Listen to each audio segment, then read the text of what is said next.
안녕하세요. 오늘도 사연 살롱을 찾아주셔서 감사합니다. 저는 결혼 경험 있는 경력 10년차 한국 승무원이에요. 제가 그동안 기내에서 한국인뿐만 아니라 글로벌 또라이들을 정말 많이 만나봤는데요.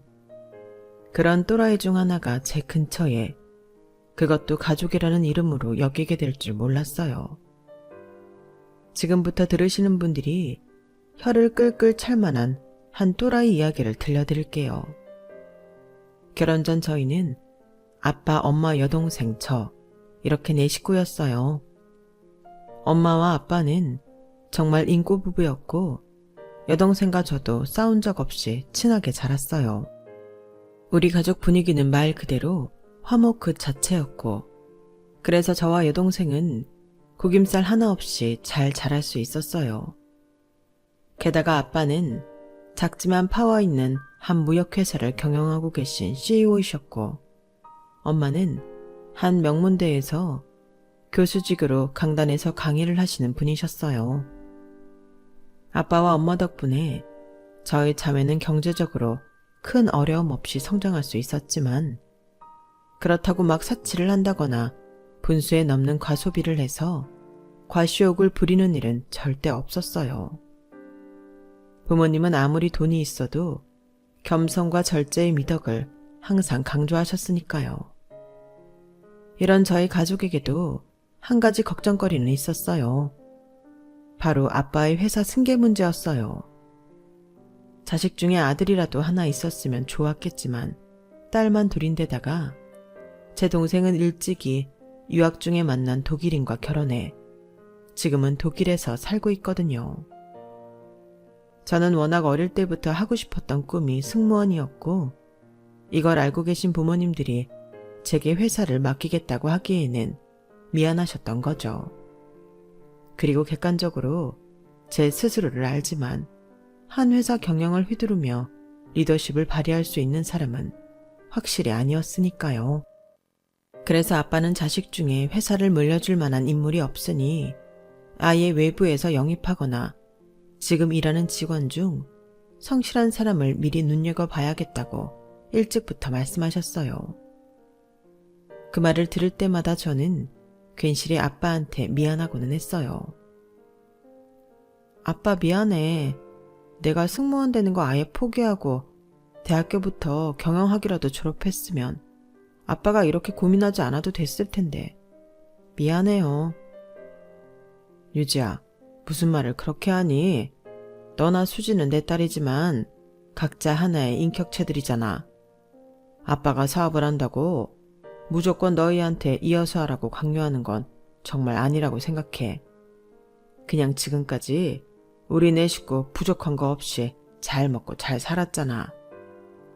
나를 마지막으로 이 사업에서 끝내고 싶지만 또 누군가에게는 새로운 기회일 수도 있잖아. 그게 내 자식이면 더 좋겠지만 내 핏줄이 아니더라도 상관없어. 그러니까 아빠한테 미안해하지 마. 그래도 나나 수지 둘 중에 하나라도 아들이었다면 책임감을 더 갖고 물려받을 노력이라도 했을 텐데 나는 그게 마음에 걸려서 그래. 그런 말 하지 마. 성별을 너희가 선택해서 태어났니? 어떻게 보면 다 아빠 불찰이지. 유지야, 정말이야. 마음의 짐 갖지 마. 너 매번 비행 간다고 하고 유니폼 입고 싱긋 웃으면서 나갈 때마다 아빠까지 기분이 다 좋아지더라. 유지가 어릴 때부터 하고 싶었던 일 이뤄서 얼마나 다행인지. 아빠는 다 보여. 네가 정말 네 일을 좋아하고 있다는 걸. 그리고 즐기고 있다는 걸. 그거면 됐어. 수지도 지금 마크랑 독일에서 얼마나 재미있게 잘 살고 있니? 부모한테 그것보다 더 기쁜 일은 없어. 너희만 즐겁게 잘 살면 돼. 아빠 말대로 전 제 일을 너무 즐기고 있었고, 나이가 들어 비행을 할 수 없게 되어도 항공업 쪽에 계속 머물고 싶다는 생각을 했어요. 어쨌든 아빠는 아빠가 경영에 손을 떼는 순간 남의 손에 들어가는 것은 시간 문제였어요. 저와 동생의 삶을 존중해 주시는 아빠에게 너무 고맙고 또 미안한 마음이 컸죠. 그래서 아빠에게 더 잘하려고 노력했어요. 30대를 훌쩍 넘긴 지금 제가 할 수 있는 최대의 효도는 결혼해서 손주를 안겨드리는 일이라는 걸 잘 알고 있었어요. 하지만 동료들을 보면 결혼, 출산과 동시에 비행을 그만두거나 등뼈 밀려 퇴사하는 경우가 많더군요. 저는 그게 두려웠어요. 제 일을 포기해야 하는 상황이 올 수도 있다는 것을요. 사실은 전에 만난 남자친구와 이런 문제로 언쟁을 한 적이 많거든요. 전 남자친구는 얼굴도 잘생겼고 집도 거의 준재벌급으로 굉장히 부유했어요. 그의 부모님은 우리 집과 달리 강압적이었고 결혼하면 여자는 무조건 집에서 남자 내조를 해야 하고 아이를 잘 키우는 것에 집중해야 한다는 조건이 있었죠. 남자친구와 저는 서로 좋아했지만 그는 저와 입장차를 좁히지 못하고 결국 헤어지고 말았어요. 그 후 그는 어떤 여의사와 결혼을 했고 그 여자도 의사라는 직업을 포기하고 집에만 있다고 들었어요. 저도 뭐가 좋은 건지 뭐가 옳은 건지 헷갈리더군요. 그러다 한 남자를 알게 되었어요. 제가 하는 일이 워낙 시간대 고정이 되어 있지 않아 좀 폭넓게 할 수 있는 취미생활이 없을까 하다가 러닝 동호회를 가입했어요. 그분들은 거의 매일 러닝 활동이 있으니 본인이 시간 맞을 때 참여하면 돼서 아주 좋더군요. 그러다 시간대가 꽤 겹치는 남자가 있더군요. 처음에는 눈인사만 건네다 같이 뛰는 시간이 많아지다 보니 자연스럽게 대화를 나누게 되었어요. 제가 스케줄 근무를해서 매일 나오는 건 아닌데 자주 뵙네요. 네, 저는 거의 매일 뛰거든요. 좀 이상할 수도 있는데 비바람 불 때도 눈이 소복소복 쌓였을 때도 러닝을 하면 이상하게 기분이 좋아지더라고요. 웬만하면 빼놓지 않으려고 해요. 아, 그래서 제가 올 때마다 계셨던 거구나. 인사가 늦었네요. 저는 김유지라고 해요. 안녕하세요. 저는 여주승입니다. 그 몇 번의 되풀이로 저희는 더 많은 이야기를 하게 되었어요. 그리고 서로에게 호감이 생기기 시작했고요. 유재 씨는 스케줄 꾸무면 무슨 일 하는 거예요? 아, 승무원이에요. 정말요? 완전 멋지다. 어쩐지 키 크고 단아한 이미지 승무원이랑 어울릴 것 같아요. 주승 씨는요? 저는 Q은행 경영관리팀에서 일해요. 그러시구나. 단정한 게 은행 이미지랑 맞으시네요. 제가 하도 범생이같이 생겨서 그런 이야기를 많이 듣기는 해요. 우리 같이 한잔 하죠? 네. 주승 씨와는 급격히 가까워졌고 제가 비행 없는 날에 러닝 외에도 따로 만나는 날이 많아졌어요. 자연스럽게 그와의 교제가 시작되었어요. 저희는 생각보다 말도 잘 통하고 공감대 형성이 잘 되는 커플이었어요. 시간이 흐르면서 결혼에 대해 이야기하기 시작했어요. 하지만 전남친에 대한 안 좋은 기억이 있어 확실히 해두고 싶었어요. 주승씨, 난 결혼해도 내 일을 계속하고 싶어. 물론 아이가 있더라도. 자기가 서운하게 들릴 수도 있겠지만 난 가정만을 위해 내가 하고 싶은 일을 포기할 수 있는 여자는 아니야. 우리가 결혼하고 아이가 생기는 기쁨도 행복이겠지만 나한테는 일을 하면서 따라오는 성취감도 필요해. 요즘 우리 결혼 얘기가 자꾸 오가는데 이런 건 좀 확실히 못 받고 가고 싶어서 많이 서운했다면 미안해. 유지야, 네가 그렇게 말해주니까 나야말로 너무 고마운걸. 나도 너한테 결혼하고 일 그만두라고 할 생각 추워도 없었어. 요즘이 어떤 세상인데 여자한테 집에 들어앉아서 살림이나 하라 그래. 난 네가 자기 일 사랑하고 열심히 하는 모습에 반한 거야. 그런데 내가 자기한테 일을 하지 말라고 할 리가 없잖아. 같이 경제적 부담도 나눌 수 있고 난 너무 좋지. 그러니 하나도 걱정할 필요 없어. 정말이야? 그럼 여태까지 그게 걱정이었구나. 우리 이제 순조롭게 결혼 준비만 하면 되겠지?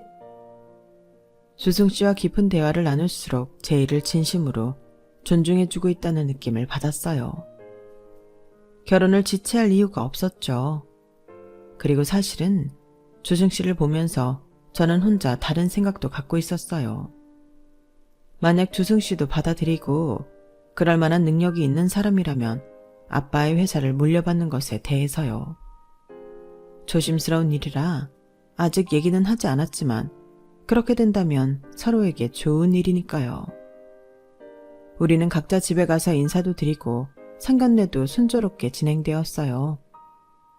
저는 가족 중에 주승 씨의 여동생이 유독 마음에 들었어요. 처음 봤을 때부터 언니 하면서 친근하게 대해주는 것도 좋았고 애교가 많은 편이었거든요.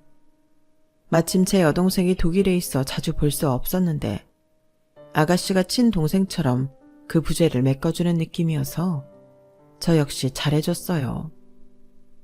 그렇게 아무 문제 없이 결혼식까지 마칠 수 있었어요. 세상에서 가장 행복한 신부가 된 느낌이었어요. 신혼여행에서 저와 남편은 2년 동안 신혼을 즐기고 아이를 갖자며 가족 계획을 세웠어요. 내 가족이라니 생각만 해도 가슴이 벅차더군요. 행복한 결혼 생활을 꿈꾸며 바로 복귀에 비행을 했어요. 힘든 줄도 몰랐죠. 하지만 제 단꿈이 깨지는 데는 그리 오래 걸리지 않았어요.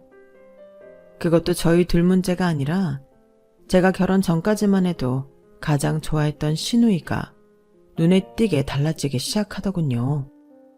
시누는 언제부터인가 제 비행 스케줄에 유독 관심이 있어 하면서 알려달라고 하더군요. 사실은 제 스케줄이 아니라 제가 어느 나라에 가는지가 궁금했던 거예요. 언니, 이번에 홍콩 간다고요? 네.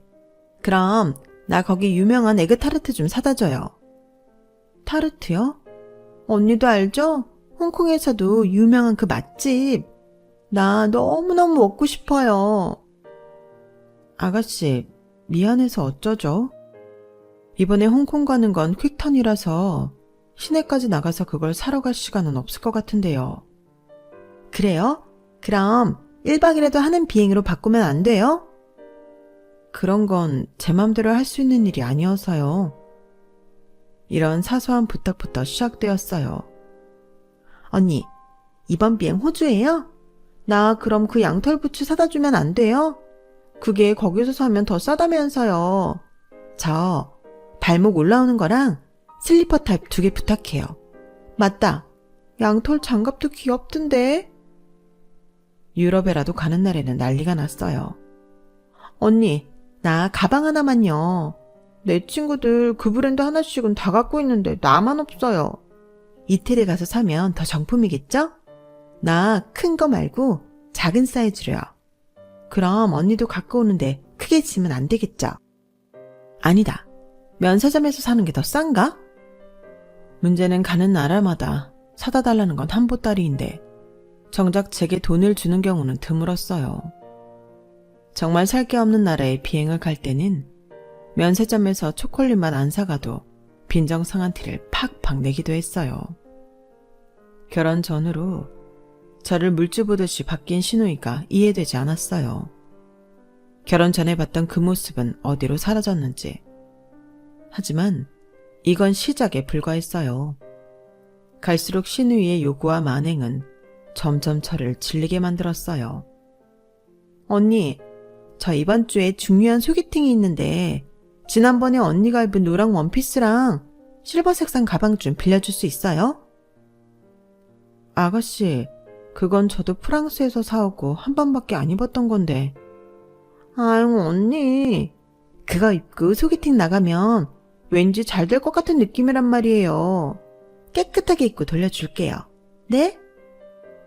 어느 날은 제가 아끼는 주얼리 세트를 빌려달라며 독촉하더군요.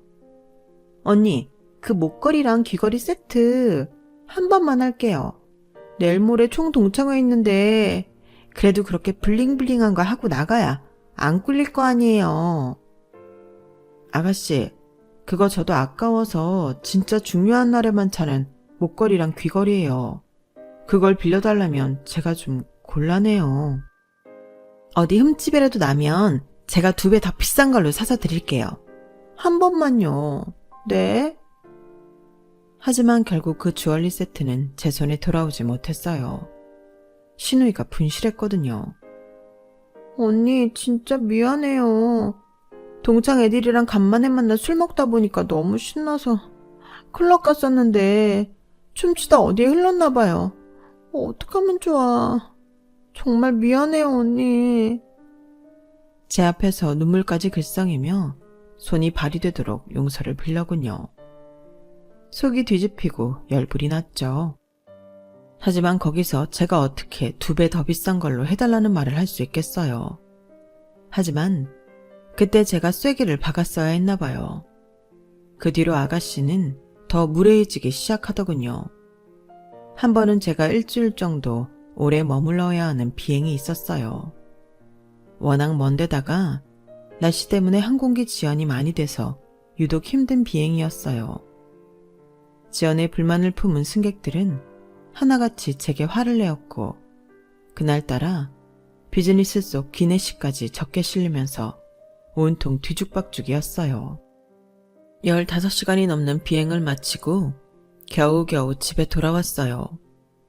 낮이라 남편도 회사에 있을 시간이고 샤워나 하고 한숨 자려고 했죠.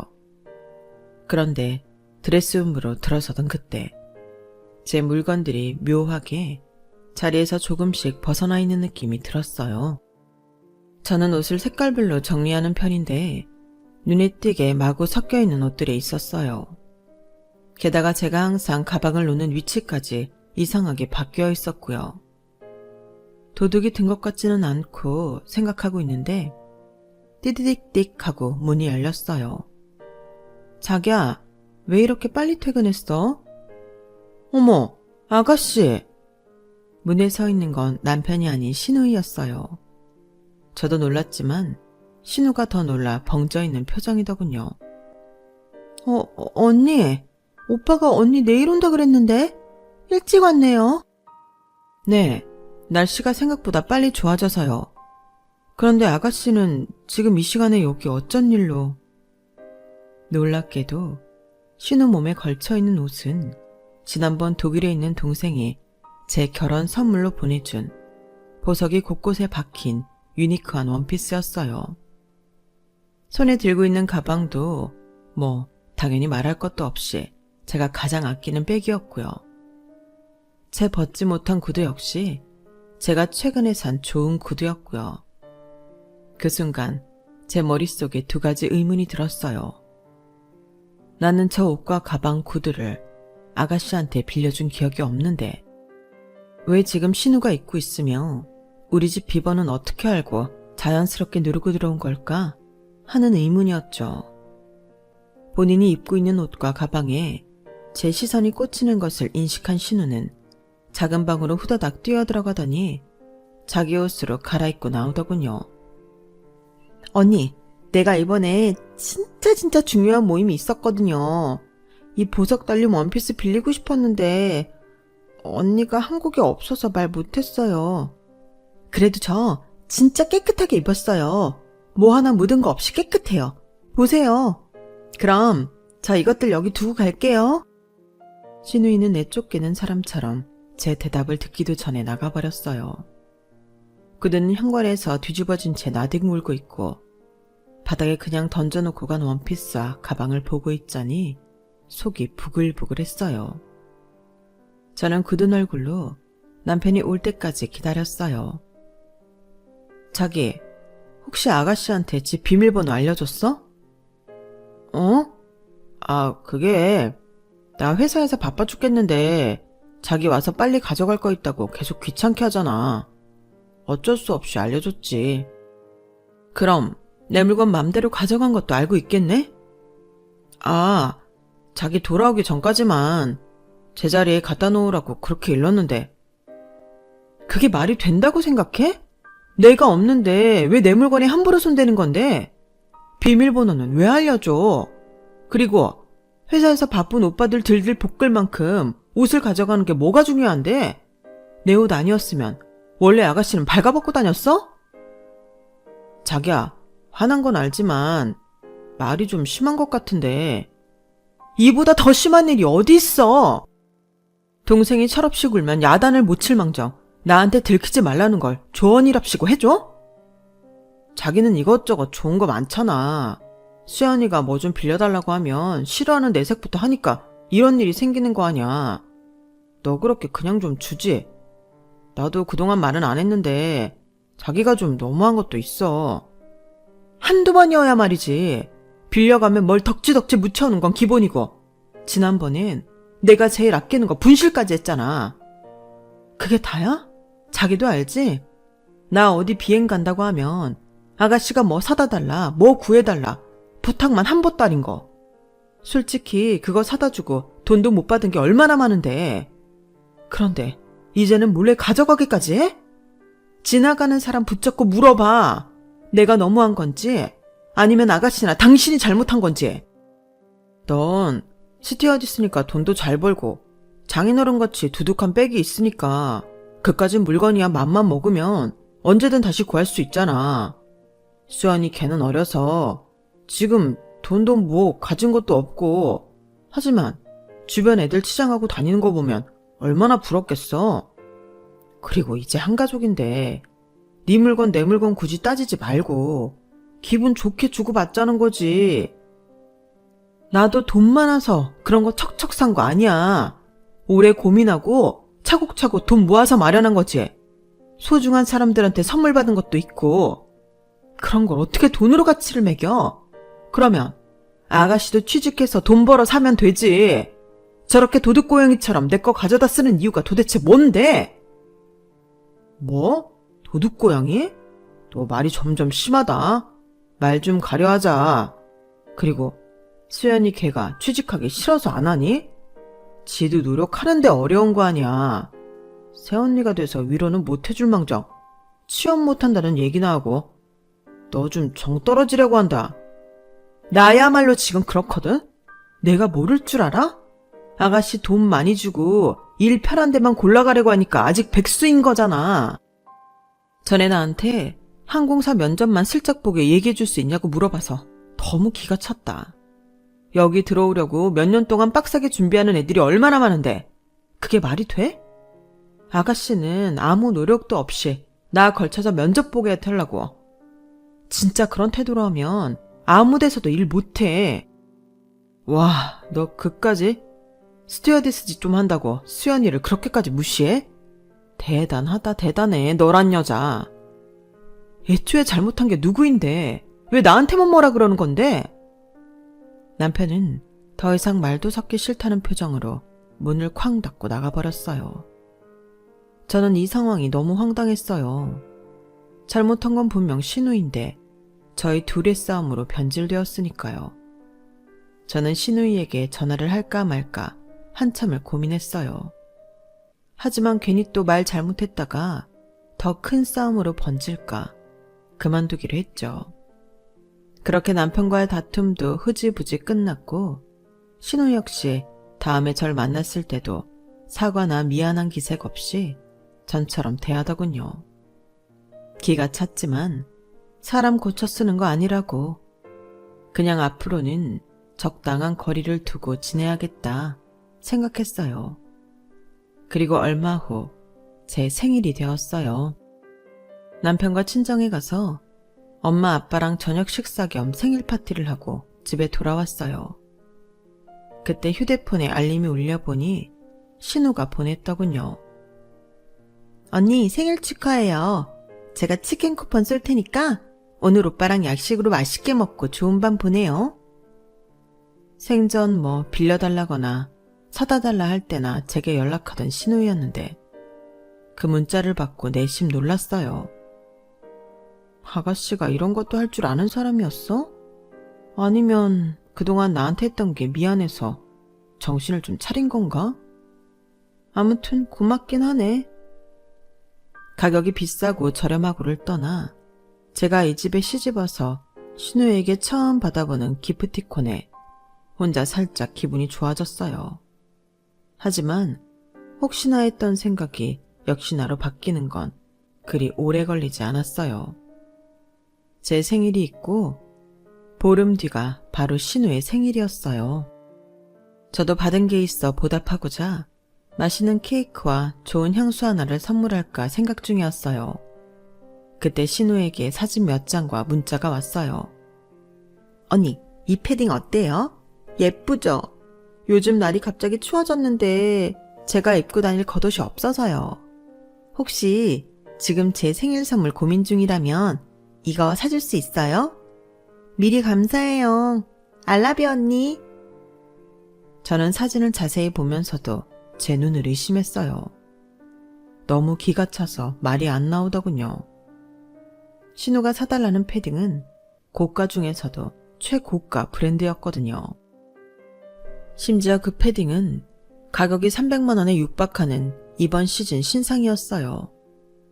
그런데 그 비싼 옷을 생일 선물로 사달라뇨. 기가 막히고 코가 다 막히더군요. 제 생일에는 치킨 기프티콘 하나 달랑 보내주고 자기 생일에는 비싼 패딩을 사달라고 요구하다니.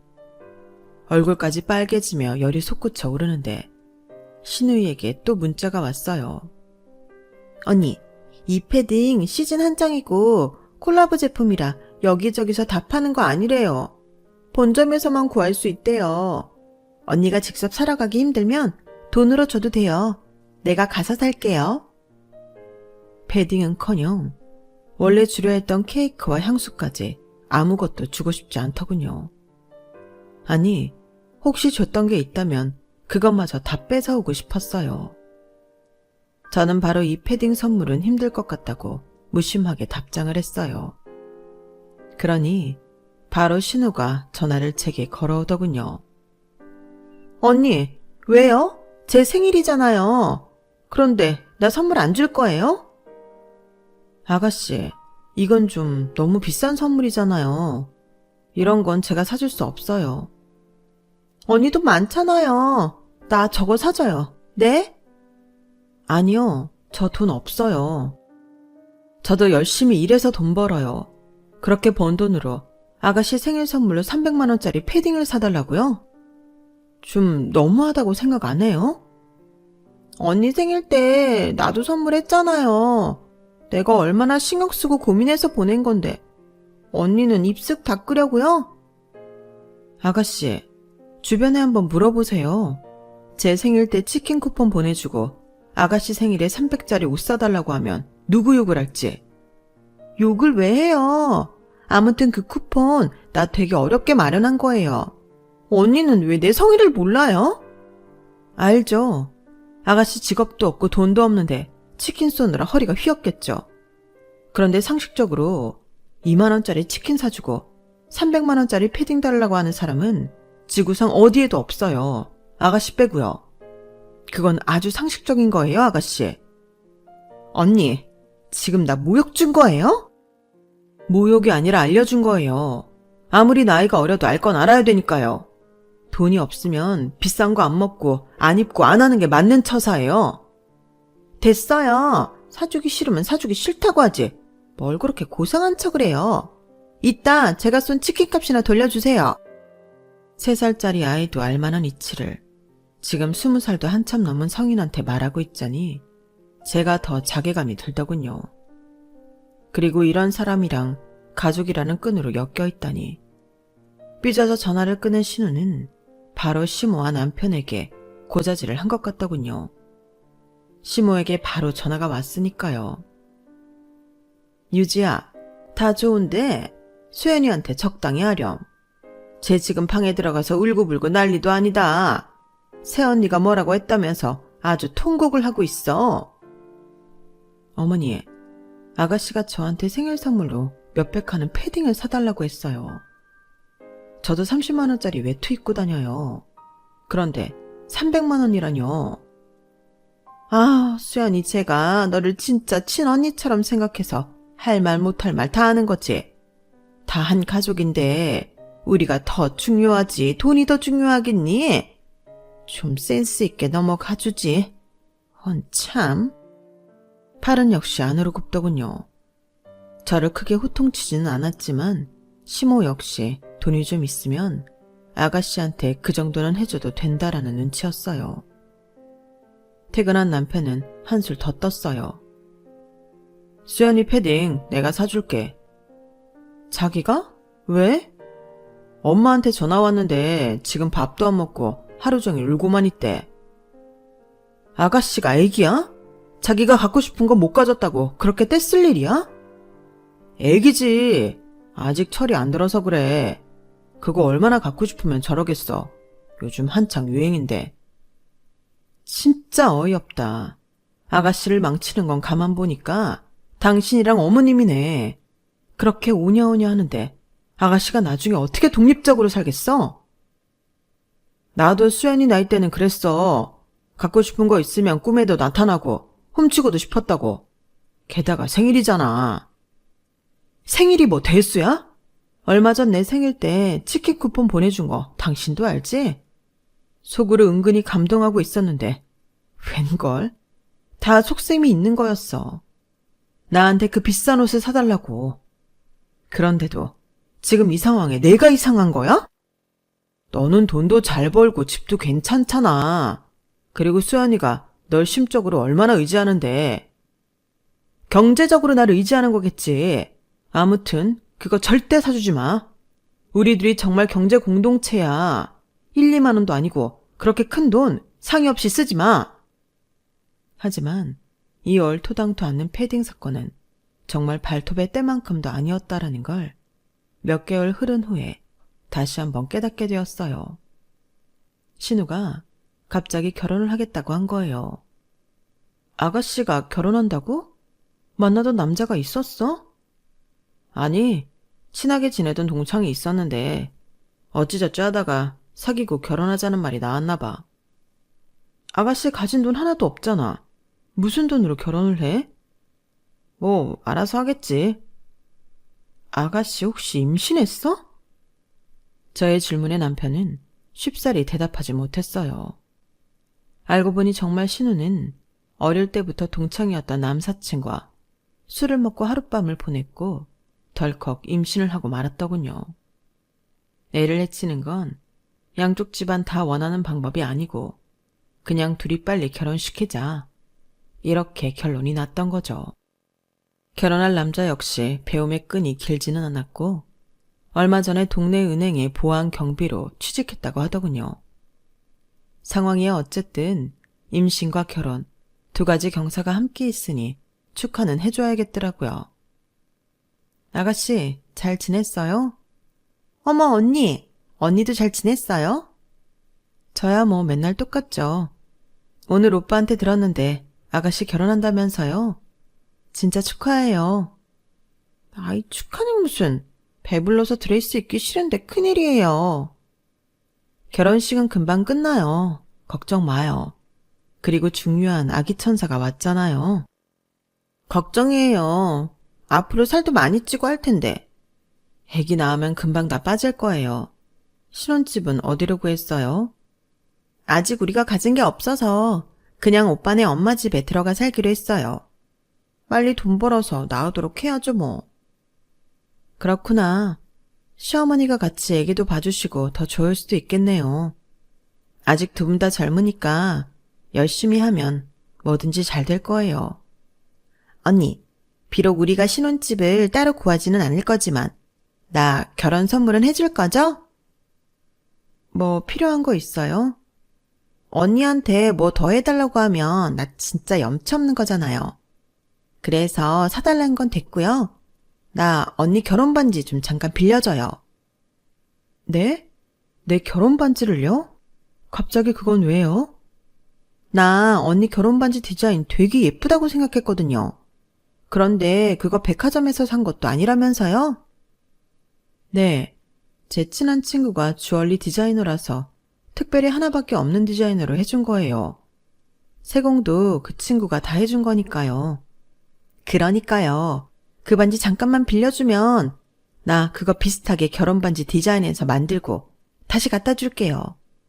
정말 소원이에요, 언니. 네? 사실 탐탁치는 않았어요. 말한 것처럼 1캐럿 다이아몬드가 세팅된 제 결혼반지에는 세상에 유일무이한 반지였어요.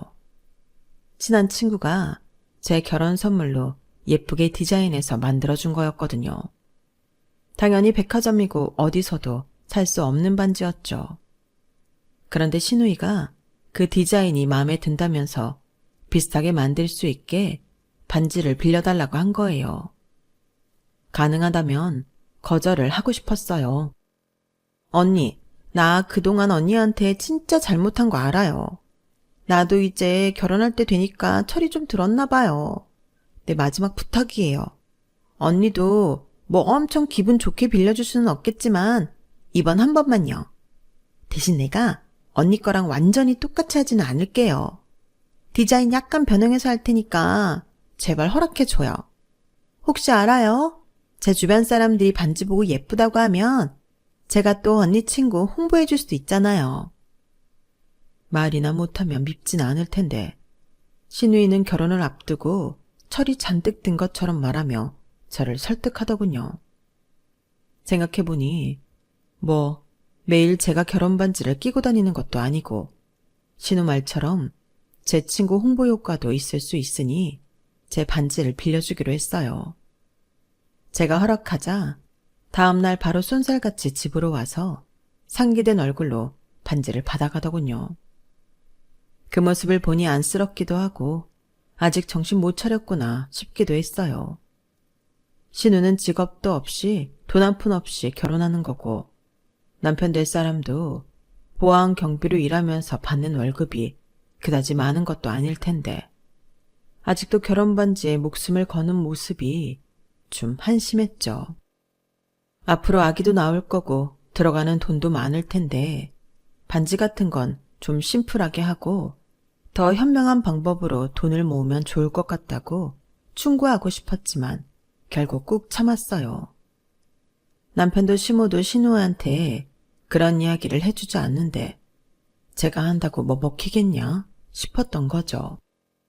어쨌든 한 달 후에 신우는 남편을 통해 제 반지를 돌려보냈더군요. 이거 수연이가 갖다 주래. 디자인이랑 세공 다 했나 보네. 요즘 금값 비싸다는데 잘하는 데서 했나 모르겠네. 궁금하면 직접 물어봐. 뭘 그런 걸 물어봐. 아가씨가 알아서 했겠지. 저는 남편과 대화를 하다가 간만에 제 결혼 반지를 끼고 형광등에 비춰봤어요. 뭔가 오랜만에 반지를 끼고 있으니까 기분이 묘하더군요. 그런데 그때 반지가 굉장히 낯설게 느껴졌어요. 응? 내 반지 맞는데 뭐가 이렇게 어색하지? 불빛 아래서 다이아몬드 색이 좀 이상하게 비치네? 보석이 다 똑같지 뭐. 다이아가 발 달려서 도망갔겠어? 남편은 무심히 말했지만 저는 꺼림칙한 느낌을 떨쳐버릴 수 없었어요. 제가 전문가는 아니었지만 아가씨 손에 가기 전 다이아몬드가 아닌 느낌이었죠. 저는 반지 디자인을 해준 제 친구를 찾아갔어요. 그 친구는 눈으로만 보고 바로 한마디 하더군요. 너 왜 다이아몬드 바꿨어? 그게 무슨 소리야? 너 거 내가 1캐럿 다이아 내가 여기 박아줬잖아. 근데 빛깔이 이게 뭐야?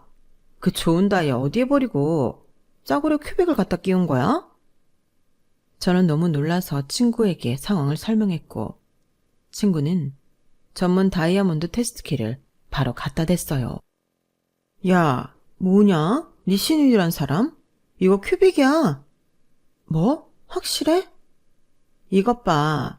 다이아몬드면 이 기계에서 소리가 나야 돼. 지금 아무 소리도 안 나잖아. 그냥 육안으로만 봐도 빛깔이 싸구려구만. 그리고 돋보기로 자세히 보면 다이아몬드를 잡고 있던 발들이 벌어졌던 찍힘 자국이 있어.